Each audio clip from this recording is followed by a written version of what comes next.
呢啲地方絕對唔係你幾時去都睇得到嘅，特別係最後一景，甚至係太陽一出，風一吹就會消失嘅珍稀美景。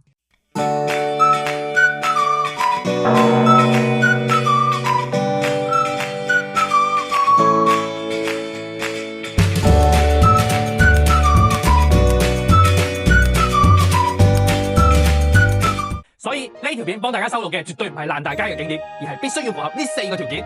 第一，唔係人工打造，而係大自然嘅禮物。第二，只能夠喺一段特定嘅時間之內先睇得到。第三，絕對係震撼，但係冇乜人知。第四，全程搭乘公共交通工具就去得到。跟我嚟一齊去睇日本春夏秋冬嘅時間限量版美景。春天我哋去山形縣Yamagata県，喺帆風町有個叫士拉卡瓦湖白川湖嘅地方，嗰度可以睇到一片水沒林。一年得一次機會，就係4月底到5月初嗰1-2個禮拜嘅時間，因為嗰段時間雪山融雪，水位暴漲，佢會將成片柳樹林浸喺水中間，然後形成呢一片奇幻嘅水沒林。點睇先最靚？一定要日出之前天未光就去霸定位，影嗰陣神霧加埋水面嘅天空之鏡倒影，真係靚到窒息。仲有啊，記得預約當地嘅獨木舟同埋熱氣球，幫你真正沉浸式體驗，一世難忘。交通卡都幫你整理好啦，仙台出發，節度保存好啦。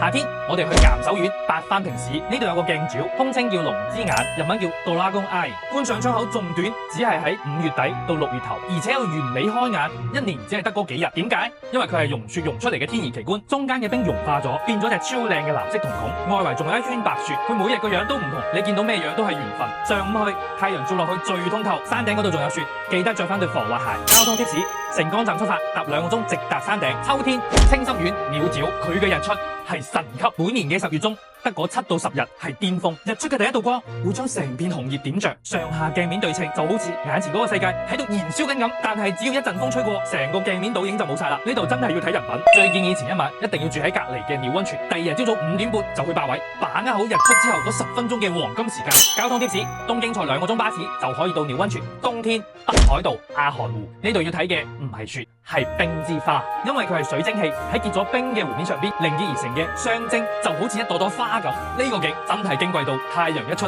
風一吹就冇晒。仲有嗰度零下20度，千祈唔好死衝，一定要跟實當地嘅嚮導團上冰面先安全。交通貼士：機場坐70分鐘嘅巴士就可以到溫泉。好啦，以上就係1年4季限量版嘅日本大自然，快啲 share 俾朋友仔，揀啱時間一齊出發啦！